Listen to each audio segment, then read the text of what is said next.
एक तोता तोती का गुजर एक वीरानी से हुआ। वीरानी देखकर तोती ने तोते से कहा, किस कुदर वीरान गाँव है। तोते ने कहा, लगता है यहाँ किसी उल्लू का गुजर हुआ है। जिस वक्त तोता तोती बातें कर रहे थे, ऐन इसी वक्त एक उल्लू भी वहाँ से गुजर रहा था। इसने तोते की बात सुनी और वहाँ रुककर इनसे मुखातिब होकर बोला,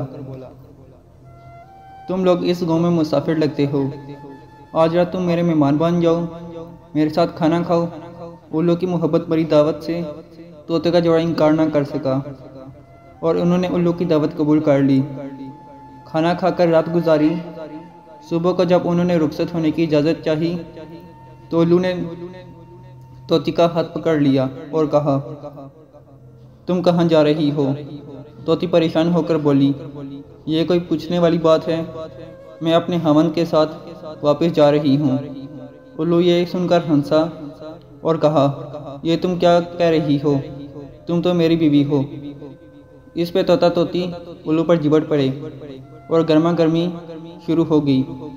दोनों में जब बहस तकरार ज़्यादा बढ़ी तो उल्लू ने तोते के सामने एक तजवीज़ पेश करते हुए कहा कि ऐसा करते हैं, हम तीनों अदालत में चलते हैं और अपना मुकदमा काजी के सामने पेश करते हैं।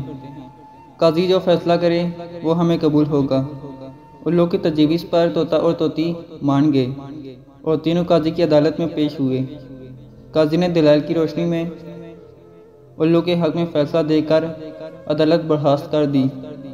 तोता इस बेइंसाफ़ी पर बहुत रोया और चीखता चिल्लाता हुआ चल दिया। कुछ देर के बाद उल्लू ने तोते को आवाज़ दी, भाई अकेले कहाँ जाते हो, अपनी बीवी को तो साथ लेते जाओ।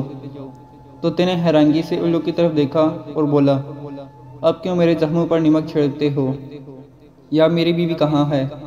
अदालत ने तो इसे तुम्हारी बीवी करार दे दिया है।